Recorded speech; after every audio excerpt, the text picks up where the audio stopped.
Okay, everybody, welcome back to Suzerain. In the last episode, we had a god-awfully long meeting. It was like 40 minutes long, and we talked about trade deals, and we talked about our response to Rumberg here. Now, here's the deal. This place down here, Wayland, they are they're going through some stuff. They're working through a lot of difficult processes right now. Their president is a jerk, but we can make a lot of money off of them. However, if we do make money with them, then the international community might see us as jerks because they don't want this jerk leader to succeed, right? So everyone is putting kind of the economic stranglehold on him, trying to get him not to be such a jerk. But I don't know, man. Our economy is screwed. We are probably going to take some of their money and then backpedal later. Like, we're going to take their money, get our economy going again, have a budget so that we can do some things in our country, make things better for our people, and then we'll just back away from him. Like, once he does something super bad. Like, right now he's not done anything like very bad, but he is moving in the right direction to being a bad guy. Down here, this place is full of a bunch of rich oligarchs. We should have known that, because when that dude came up here to bribe us, the guy with the mink hat and the cigar, he told us that these were like the best cigars on the continent, and we should have put two and two together, that these guys only care about themselves, they only care about making money, and as soon as the situation is not profitable, they're out. So screw these people. Over here, these people have a strong military. They're moving in the same direction that we are, but apparently they want this island that is held by Angola. Angola is an old, dear ally to ourselves, and they're kind of our best bet right now against Rumberg. So here's our strat. Here's what we're going to do. We're going to try to negotiate a better trade deal with them, enter a full alliance, so that Rumberg knows that now they're not just going to be fighting us anymore. They'll be fighting us and Angola. Both of us are kind of weak versus their military, but this is a new front they'd have to open up to come at us. And they'd have two objectives, our capital and their capital, right? And hopefully Angola's diplomatic standing on the world stage is a lot like ours, so that people will be more inclined to come help them. We are not going to be pursuing an alliance with these guys, just because, I mean, Angola's our bro, right? So we're just going to hang out with them, and if anything happens here, we get a trade deal, great. If not, not a big deal, okay? And then Rumberg, if they attack us, both of us are going to fall. It's not going to, I mean, that's just going to happen. But hopefully we can just bluff them into leaving us alone until we get our feet back underneath us, our economy gets stronger. Hopefully that'll happen soon. All right. And then, of course, reading the newspaper, the whole freaking country is just on fire. The death of that one dude, the death of that one communist has screwed this this country up so bad. Like, literally, if that man had not died, our job would have been a hell of a lot easier. But here we are. Okay, let's read this. It says, a detained young sword member in Avignon claimed that he has a connection to the government. We have been investigating the truth of his claim, but we're not able to find any leads. Investigating is ongoing. So this young sword, which are the nationalists, I believe. Oh, they're a goat. Yep, they're nationalists. They're pissed because, as it turns out, the communists, the Red Hands or the Red Youths, they attacked the swords first, and then the swords killed that popular communist guy in retaliation. Right, which was a big no-no. They ought not have done that, but they weren't the aggressors. Okay, what does it say? The White Room at the Maroon Palace.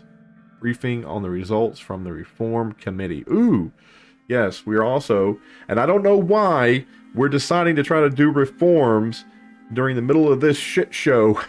But for some reason, when I started this game, I was like, you know what?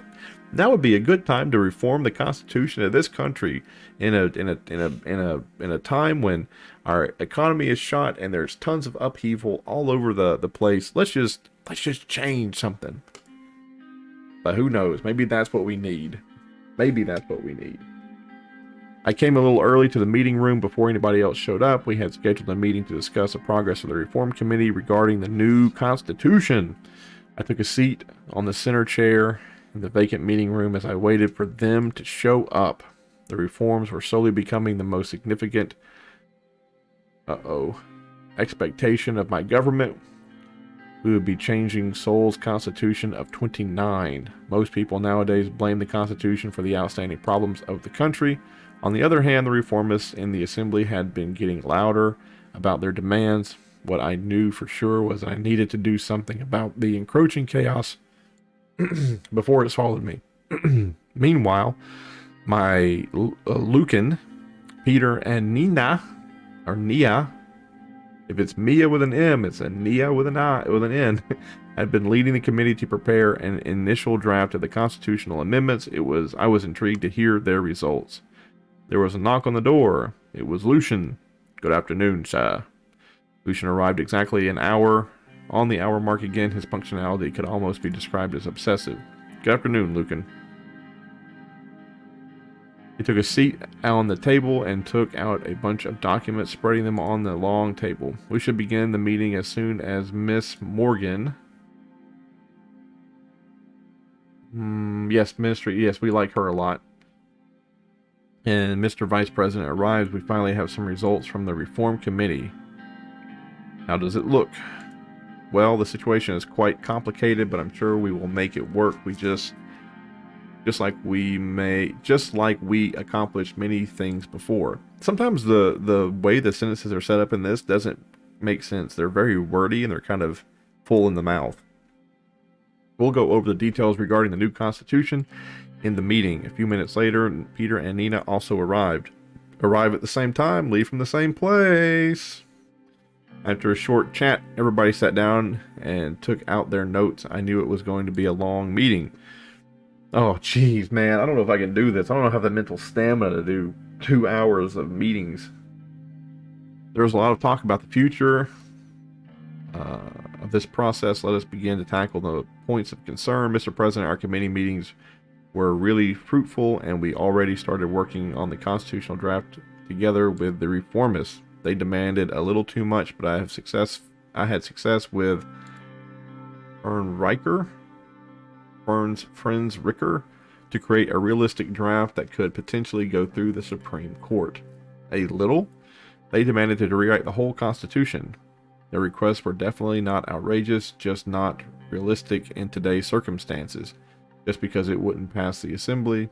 Nonetheless, I'm glad that we are reaching common ground already. If we can reach an agreement with the reformists, we will be very strong in the Assembly to propose the change.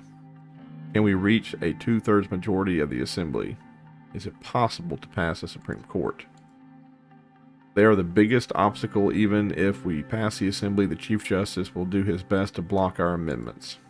We need at least 6 of the 11 judges to vote for the proposal, but Mr. Hawker has enormous influence over the other judges. Look at this guy. Man, I've said it before and I'll say it again. Like, there needs to be, if there is a minimum age for president, there ought to be a maximum. If there is a minimum age where the president just can't be younger than that, then there ought to be a maximum age. Like, sometimes people just get too long in the tooth, and it's just not good for them to be around. It's just not. Look at this thing with Putin, right? In Ukraine, I read someplace that he's been followed around by a thyroid cancer doctor. So, you know, this guy went to a checkup, and someone's like, "Yo, bro, you got cancer, thyroid cancer, inoperable. You got maybe 3 years, 5 years with intense treatment." And Putin's like, "Man, I want to be the guy who reforms the Soviet Union. Better start invading places because I'm dying in 3 years. So if it all goes to shit, I don't really care because I'm already clocked out." Kind of the same thing with this, right? Like, this guy can just sit here, and I know, I don't know anything about him, haven't talked to him, but if this dude's been on the court since 1937, what year is it? The 50s, I think, is what we're in. Like, it's just not, it's not healthy. Not healthy to be around and be in some place for 25 or 30 years. You know, number one, you're not allowing the next generation, like when he was appointed in 1937, you know, and like he had his 10 years in, he should have retired and let someone else take over so that they could have got some experience. Like, right now, he's just soaking up the experience, and when he passes, you're going to have this gigantic amount of experience. It just vanishes, right? Where if he would have retired, let's say he's in for 30 years, and let's say there was a 10-year cap, you would have 3 people. So if one of them passed away, you'd only be losing 33% of your experience. If this guy's been there for 30 years and he dies, you've lost 100% of your experience, right? It just doesn't make sense to me. Okay. Peter reached out to the judges in secret. Some of them might be willing to break rank to support us. All means are to be considered in order to succeed. They will surely support a just cause for the country and its future. No, they won't. According to the Constitution, I'm a member of the Supreme Court, which means we already have 1 vote. 2 of the judges are friends of mine and of similar opinion about the reforms. Consider them with me. So that's 3 of the 6. So we're halfway there. Nina, God bless you. God bless you. We only have 3 votes out of 11. Who else would be willing to support reforms? I'm sure the rest can be bribed. I think Judge Edmund can be persuaded, and in extension, Miss Dalton and Ms. Well, there you go. There you go. If we can persuade those 3, then we have our 6 out of the 11. Let's move on. They weren't really blinded by the soreless ideology. Yes, those 3 don't seem to be working directly with the Chief Justice Hawker. If we can get to Isabella. Oh, she doesn't have it's just Isabel. We might get the 6 votes needed. That's our best bet. Can we reach a 2/3 majority in the assembly? If you can get Fern's right to work with you on this, our only problem would be uniting our own party. We'll never be able to get NFP to work with us. They're a nationalist. They're going to want strong nationalism. We need the majority of our 130 seats in the assembly to vote in favor. With its full support of 70, we will easily surpass the 166 needed. Perfect. But it will be tough to unite the USP with all the diverse wings that have formed. You must make them follow you loyally. We did it before the elections. We can do it again. We will convince the leads. And his reformist wing would be supporting you. He already weighed in heavily in the committee meetings. However, the conservatives would be tough to break. The influence of Sol is still alive and strong in the party. We will eventually remove his influence.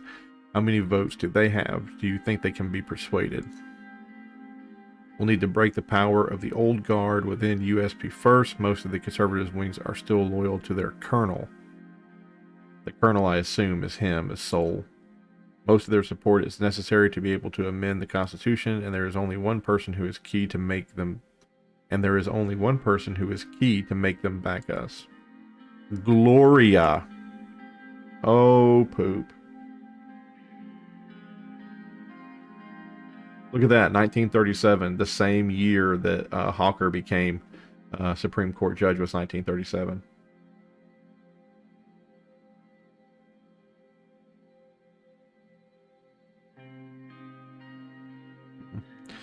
I also have reason to think that she might be in Orso's pocket. It will be tough to break, but we'll need help to get the conservative support. What are the demands? We should run down each of the main demands of the committee and then get your input first. Ms. Morgan can explain them further. We'll start with the first red line. The new Constitution will fix the loopholes regarding the president's absolute veto powers. Even though Mr. Riker put on a whole show about why vetoes should completely be removed, the committee has almost unanimously agreed to fixing the loopholes, thus limiting presidential vetoes. My suggestion is to add a clause detailing the methods the assembly may override a veto with some sort of supermajority. One person should never be able to block the rest. I stand in agreement with Mr. Riker. The vetoes should be removed. The loopholes give the power too much power. Excuse me. They will not be allowed to dictate negotiations. I don't want it to be completely removed. I like her suggestion. The loopholes give the president too much power, which could be misused. Whatever you decide, it's important to get a balanced picture. We will be making history by changing, yes. The second one is about the judiciary. The new Constitution will remove the Supreme Court's right to vote on legislation. This is yet another point that was unanimously agreed upon by the parties. The soul established this rule to protect his 29 Constitution. We all know it must be judges with pawns. Yeah. Constitutional amendments will still be very difficult to accomplish with a reform like this, particularly because we will keep the 2/3 vote system to be able to propose a change. However, the judiciary will not have the final say in the amendments. This is already what we wanted to do. I can't disagree with that. We need the court to even pass this change. Why would they support this? Okay. Yes, this will ensure that there won't be another politically motivated Supreme Court. Apart from these two critical points, they have other major demands. They want to reform the appointment procedures of the ministers. I'm trying to clarify that the Assembly should have a say in the formation of the Council of Ministers. That is something that a majority of our party also supports. Mr. Rice also talked about abolishing the member of honor rights. So that gives him absolute immunity and makes him a permanent member of the Assembly. Well, that one is a controversial one. I doubt that you will like that. Immunity of the justices, the impeachment of the president, limiting the power of the presidential decrees. All of this came up during the committee meetings. Yes, reformists expect big reforms, while our faction and USP are not very keen on pushing changes that are too great. I'd say that keeping everything in the middle ground is the safest bet. No need to agitate anyone too much. I agree. Let's keep the changes small and manageable.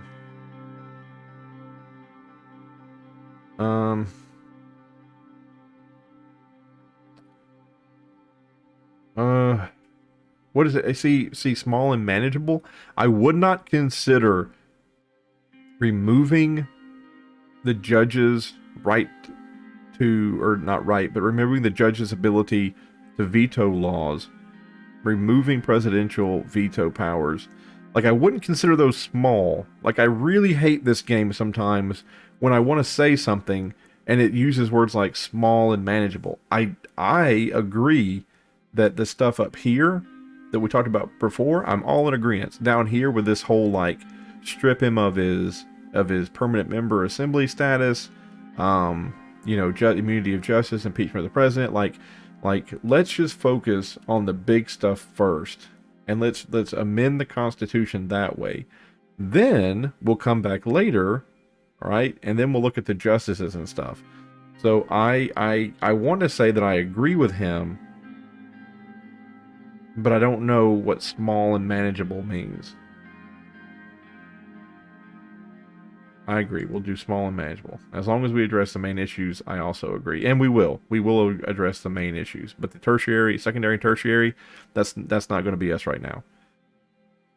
Well, regardless of what Mr. Rain decides, President Rain decides, we will need to work together to push the agenda. Now we have a better picture of your intentions, sir. I will start reaching out to my contacts to make a draft. We already have a draft. We already have a draft. It's on the table. She wrote it with somebody else. I'll present your input to the committee in a few months. You would have... What input? Oh my God, the meeting is over. I don't feel like I said anything. I feel like how many, does it have it? Yeah, you. I agree. Let's keep them small and manageable. This is already what our administrator wanted to do. The loopholes give the president too much power and can be misused. Like, I don't feel like it says something to the effect of, like, here, like the, where was it talking about? Like, right here. Yeah. Abolishing the member of the House rights. Like, why can't I say something like that? Like, you say, I want to abolish the circuit toll, yada, yada, yada. Like, give me a deal that lets me, like, say everything up here so we're on the same page. I feel like I'm a little, I don't know, I didn't even get to read the thing that she got brought up, and it's already over. Together we will democratize Sorlin. Thank you for the meeting, everybody. Thank you for your time, sir. Thank you, Anton. You have my support, Mr. President. I think this is where I'll call it, sir. Have a good day. And they left the room. Oh, my goodness gracious. At least there's no news. Read the report. Yeah, okay. Mars Holdings has reported that preparatory work for the H3 highway has already started, including clearing land and demolishing buildings in the path to the future roadway. Construction of the highway will be starting in the next month, working west from Leshaven. Cool. Go through all those areas that have riots and burning police stations and all that crap. Good luck. Good luck. Alright, what's this? Meeting with the Chief Justice. Or so. Presidential. Oh, right. This is the woman that we have to break. We have to get her to on our side. The administration has been working day and night on the overwhelming amount of issues that we are facing in the country. The departments sent several documents which require my signature so they could start work on the new decisions that were taken. After I signed dozens of them, I closed my eyes to relax for a moment. Another long day. Even though I really wish to leave the palace for the day, Lucian had earlier told me that the Chief Justice wanted to speak to me. We planned to meet in my office in 30 minutes. I waited for him, wondering take a moment to relax. I stretched out some armlets at the window. Thousands of shimmering lights skyline were mesmerizing. Suddenly I heard a knock at the door. It was Lucian. Good evening, Lucian. I'm sorry that I couldn't explain the situation to you in detail earlier, sir. The Chief Justice insisted on seeing you this evening. I do not know what he has to say, but it will probably be about the new Constitution. He will be coming shortly with Judge Garcia to the meeting. We should not take them lightly. I think he is here to test the waters.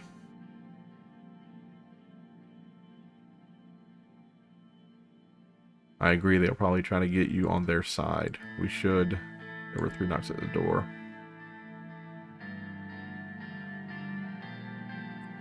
You know, open the door. There was Chief. I thought this was a female. Interesting. So 2 of the old guard. Good evening, Mr. President. It is great to see you. Evening. Welcome, Justice Guard and Justice Hawker. Good to see you indeed. Up on the, may I? Please. We all took our seats on 2 opposite sofas and made ourselves comfortable. How were your first couple of months, Mr. President? I hope you are faring well. Thank you. It's been very busy, but I'm doing good.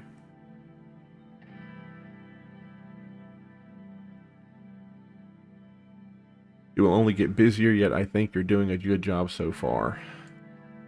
Considering all that's happened around us, with the shootings near the palace and the soldiers on our borders, it is a troubling time. We appreciate your concern. So, you probably know why we are here.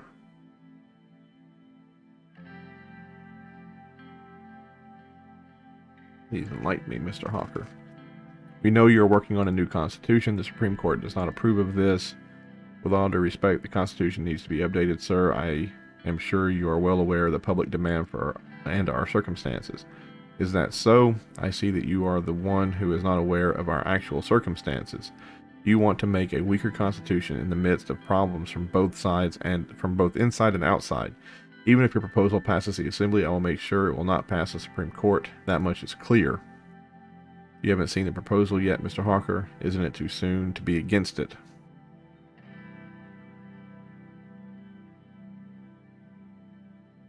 Do you think I live under a rock, Mr. President? I know what goes on.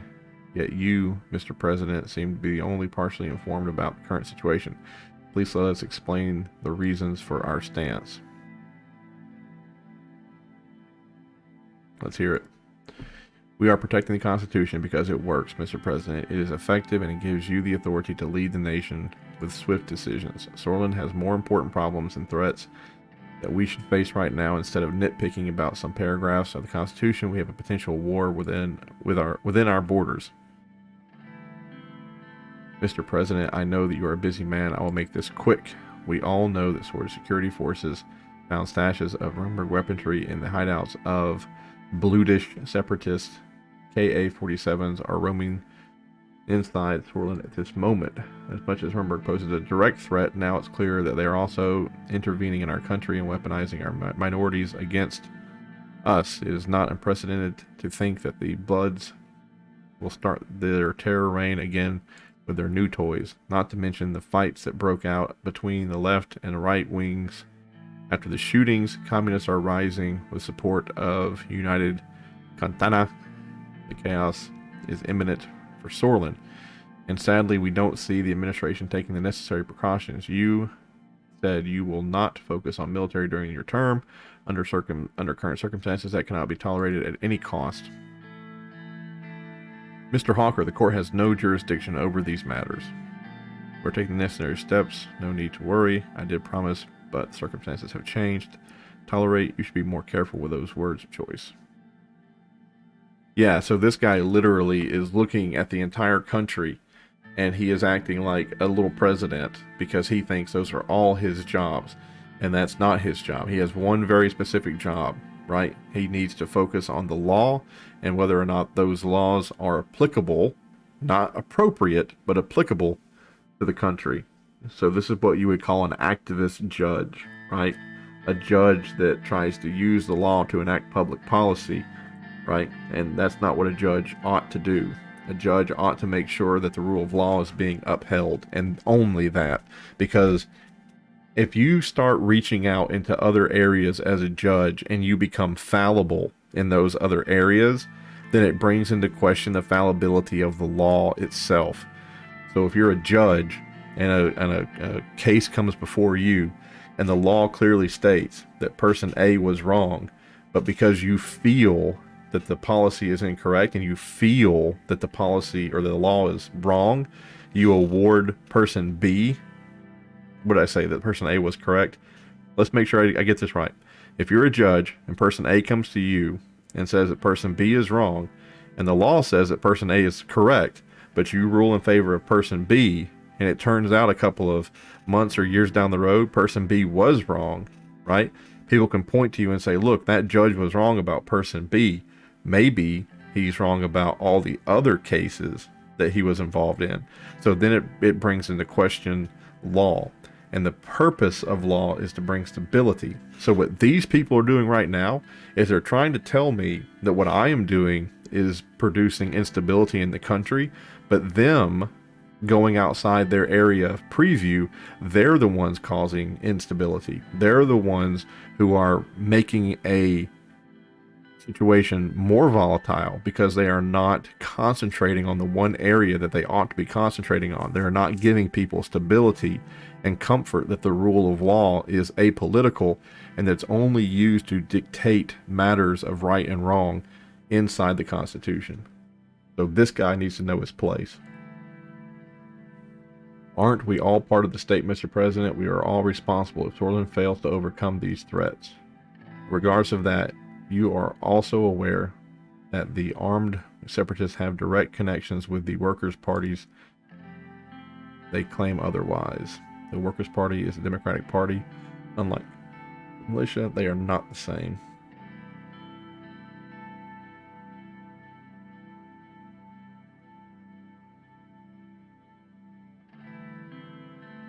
Yeah. They may claim that they have no ties with the separatists, but most of their members used to be a part of them before they formed the workers, right? So if a lot of their supporters were part of them and then they formed a brand new, like, political party, that probably means they wanted to be away from them, but they still wanted to have their core ideas, like, held firm. So pretty transparent. How about the name, Mr. President? It's not the Workers' Party of Sorlin, is it? As far as I'm aware, there is no nation called... Yeah, that was stupid. They should not have called it that. What is this all about? The only reason they are not in the assembly is because of the electoral threshold. They have gotten quite big. The only reason they are not in the assembly is because of the electoral threshold. They've gotten quite big. They are clearly getting outside help, and their connections to the paramilitary British force cannot be denied. And all of a sudden, the reformists are trying to decrease the electoral threshold so that the British representatives can be legitimized in the assembly to achieve their aims of independence. Do you think that's Mr. Rice's intention? I will not allow that to happen. That's too dramatic. Say what you will, Mr. President. I am stating the obvious, but I wish the only issues were terrorist and Rumberg. The reformists suggested change would also bring the communists who are backed by United Contrary into the assembly. Do you see the pattern yet? I apologize, gentlemen, but I am not a conspiracy theorist. You're saying the reformists are working for the foreign powers. There's no evidence about any of this.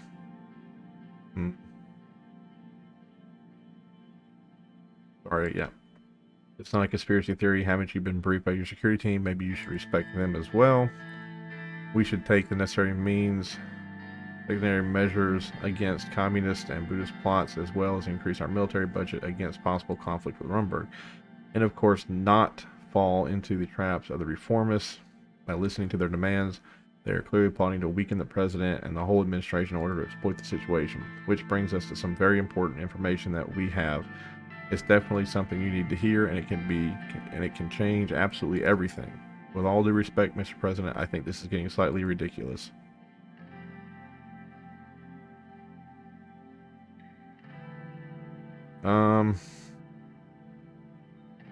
Yeah. We're gonna go with him. We're done. If you have information, you should bring the information through the proper channels. It shouldn't be a midnight. This is a cult, and they're trying to seduce us into this cult, and we're not gonna do it. Like I said, these guys are old. They have way too much skin in the game. They're harboring old prejudices. They're trying to relive and reinvent. They're trying to fight the last war. That's what they're doing, and it's just not healthy. Got to move forward. If this country wants to lean more independent and more libertarian, then so be it. Power wasn't given to you to deny the return of the king, steward. Lord of the Rings quote there. So you don't want to hear about the information that we have. There is no need, Mr. Hawker. This meeting is over. I see. Suit yourself, Mr. President. Play into the hands of Sorlin's enemies. There will be... Mr. President clearly doesn't want to talk to us. Let's just give him some room before he disrespects the judiciary further. Leave the room. You are right. Sorry to have taken up your valuable time. Take care, gentlemen. I expect your supports on the reform. Don't make mistakes. Don't make a mistake. Goodbye, Chief Justice. They both left the room. That was not good. They clearly tried to threaten you. We need to take care of them. Wink, wink. We have to make sure our reforms will pass the court. How dare they talk to me like that? I'm not scared of them. Or so we'll be doing whatever it takes to damage you. We need to be careful. They still have many old guard sympathizers in our party. We can't let them divide our party. And he will definitely try. After a short evaluation of the situation on our hands, would have left me in the presidential office. It was obvious that the old guard would be my main rivals in the near future. Well, good. As we said before, we'll say it again. Enemies are the price of honor. Oh my goodness! We get to go to our next turn. Ah, lovely. Chief Order has been spotted entering the Maroon Palace. Our sources are intrigued by the timing of the visit, as it happens right after the increased conversation around the so-called democratic reform. Historically, Mr. Hawker does not frequent the palace unless for official business, and this was certainly an unplanned visit. Clearly, there must be something he wants out of this. Our speculation is that he has something to do with the reforms. More to come on this later. There we go. All right. We're going to go ahead and call it there because, my goodness, this game takes a lot of mental prep work. And I'm just not that smart. So, thank you for watching. Have a great day. I'll see you in the next one. And we get to should we hit the continue button before we leave? Or should we hit it when we come back to a brand new session? Oh, I'm going to wait. I'm going to wait and come back, a brand new session, hit the continue button, because if I push that button and we go into a crisis, I don't have the gas in the tank. All right, have a good day. Bye-bye.